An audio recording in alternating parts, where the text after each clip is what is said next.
Assalamualaikum warahmatullahi wabarakatuh. Selamat pagi anak-anak sekalian kelas 7. Alhamdulillah pada pagi hari ini kita dapat berjumpa kembali dalam pembelajaran jarak jauh atau belajar dari rumah. Kesempatan pagi hari ini kita akan membahas pokok bahasan kehidupan masyarakat pada masa Hindu-Buddha. Jadi pokok bahasan kita pagi hari ini kehidupan masyarakat pada masa Hindu-Buddha. Anak sekalian, sebelum kita belajar, mari kita berdoa menurut agama dan kepercayaan masing-masing. Berdoa, kita mulai. Selesai anak sekalian, kita mulai bahasan kita, yaitu kehidupan masyarakat pada masa Hindu dan Buddha. Setelah melalui masa praaksara, masyarakat Indonesia memasuki masa kehidupan yang baru, yaitu masa Hindu-Buddha.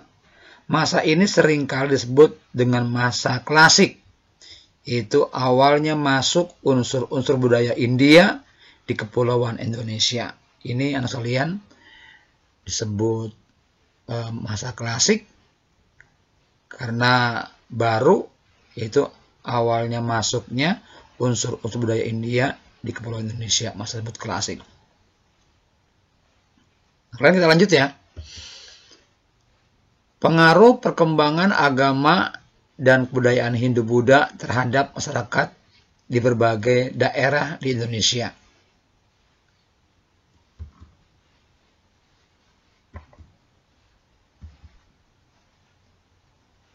Teori masuknya agama Hindu di Indonesia.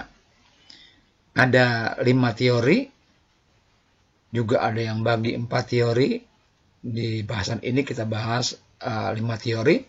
Yang pertama teori Brahmana, yang kedua teori Ksatria, ketiga teori Waisa, keempat teori Sudra, yang kelima teori arus balik. Kita aja sekalian ya. Nah, teori Brahmana, teori ini dikemukakan oleh Panleur. Teori ini menyatakan bahwa agama Hindu masuk ke wilayah Indonesia dibawa oleh kaum Brahmana. Sebab pada waktu itu hanya kaum Brahmana yang mempunyai hak untuk membaca kitab suci Weda.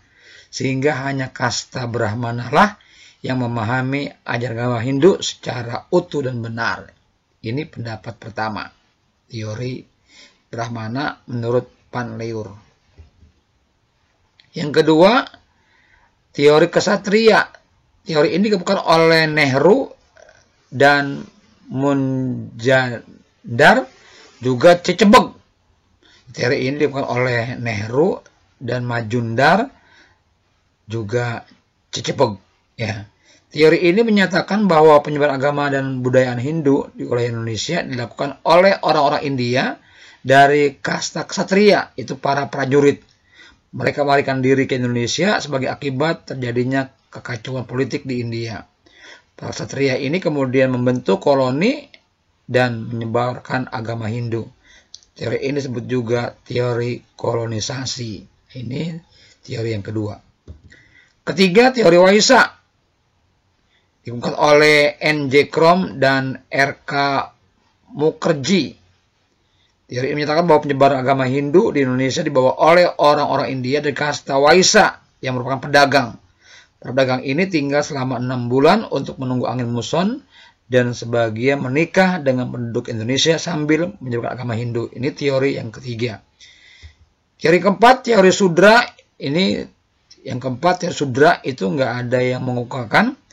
Ini hanya pendapat bahwa dibawa oleh orang-orang atau kasta paling rendah di agama Hindu, yaitu Sudra. Mereka mencari pekerjaan ke wilayah-wilayah Indonesia sambil menyebarkan agama Hindu. Itu teori yang keempat, teori Sudra. Teori yang kelima, teori arus balik. Teori ini oleh F.D.K. Bos. Menurut teori ini, Hindu masuk ke Indonesia karena peran aktif masyarakat Indonesia, terutama para pemuda. Mereka belajar agama Hindu dan Buddha ke India, setelah pandai kembali ke Indonesia, lalu menyebarkan kepada masyarakat Indonesia. Ini teori arus balik diungkapkan oleh Ebda K. Bos. Ya. Masuk ke Ebda, kita bahas. Faktor-faktor yang menyebabkan agama Hindu, Buddha diterima di Indonesia. Ini ada 4 sebab. Soalnya kamu baca sendiri. Ya, perhatikan itu. Berikutnya saluran dalam agama Hindu dan Buddha di Indonesia. Ada perdagangan, pendidikan, tasawuf, perkawinan, dan seni budaya. Nah sekalian, sebelum kita akhiri, ya agama Hindu ini termasuk sinkretisme. Ya, itu penggabungan ya bangsa Arya dan bangsa Dravida. Bangsa Arya bangsa pendatang dan bangsa Dravida adalah bangsa asli. Hubungan kedua bangsa bidang ini, kepercayaan melahirkan kepercayaan itu ya agama Hindu. Jadi gabungan dua budaya-budayaan ini, ya Arya dan Dravida ini melahirkan agama baru yaitu agama Hindu. Maka itu dia sinkretisme, penggabungan dua kebudayaan. Ini Hindu mengenal adanya 3 dewa.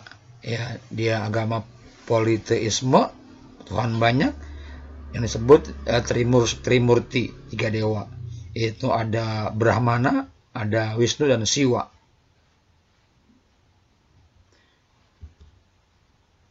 Kitab suci kami itu ada 4 yang disebut Weda. Ya, ada Rigveda, Samaveda, Yajurveda, dan Atharvaveda. Ini kitab suci agama Hindu. Yaitu Weda, ada 4 himpunan ya. Ada Rigveda, Samaveda, Yajurveda, dan Atharvaveda. Ya kalian. Sebelum berakhir, tugas ini. Ya ada 3 soal yang harus kamu jawab. Ya ini mengenai agama Hindu. Nah sekalian, sampai sini saja penjelasan pagi akhir ini. Sampai jumpa lagi di PJJ berikutnya. Akhir kata Bapak ucapkan Assalamualaikum warahmatullahi wabarakatuh.